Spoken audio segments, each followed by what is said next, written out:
बिल्ली और जादुई टोपी की कहानी। एक दिन जब अहमद और आयशा घर में अकेले थे, बाहर बारिश हो रही थी। दोनों भाई बहन बोर हो रहे थे क्योंकि बाहर खेलने का कोई मौका नहीं था। अचानक दरवाजे पर हल्की सी दस्तक हुई।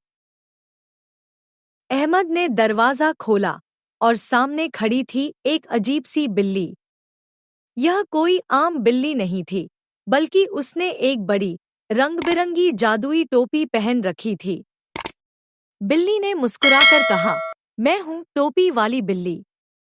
क्या तुम्हें मजे करने हैं?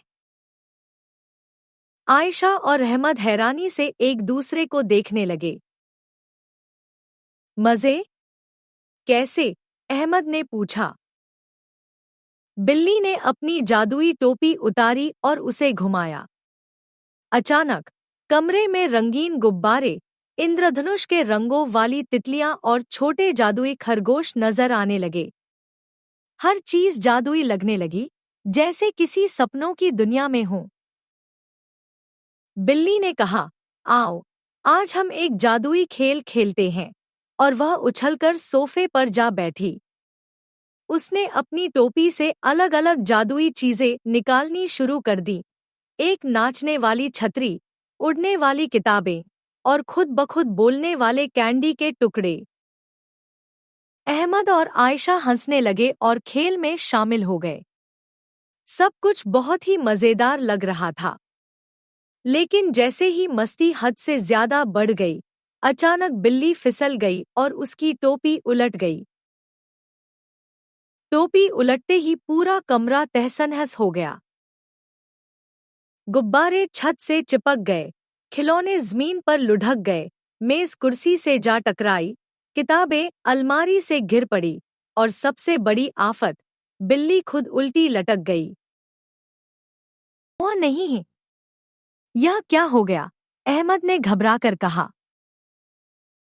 बिल्ली हंसते हुए बोली, अरे अरे, मेरी टोपी अगर उलट जाए तो सारा जादू गड़बड़ हो जाता है। अब इसे ठीक कैसे करेंगे? आयशा ने परेशान होकर पूछा। बिल्ली ने फटाफट अपनी टोपी उठाई और उसे सीधा किया। धड़ाम! एक जोरदार रोशनी चमकी और पलक झपकते ही सब कुछ पहले जैसा हो गया, जैसे कुछ हुआ ही न हो। ठीक उसी समय अम्मी अब्बू घर वापस आ गए। उन्होंने देखा कि सब कुछ साफ सुथरा है और बच्चे खुश हैं। आयशा और अहमद ने बिल्ली की तरफ देखा, मगर वह गायब हो चुकी थी। सिर्फ एक छोटा सा नोट मेज पर रखा था, जिस पर लिखा था, जब भी बोर हो, जादू की दुनिया हमेशा करीब होती है। बस कल्पना का दरवाजा खोलो।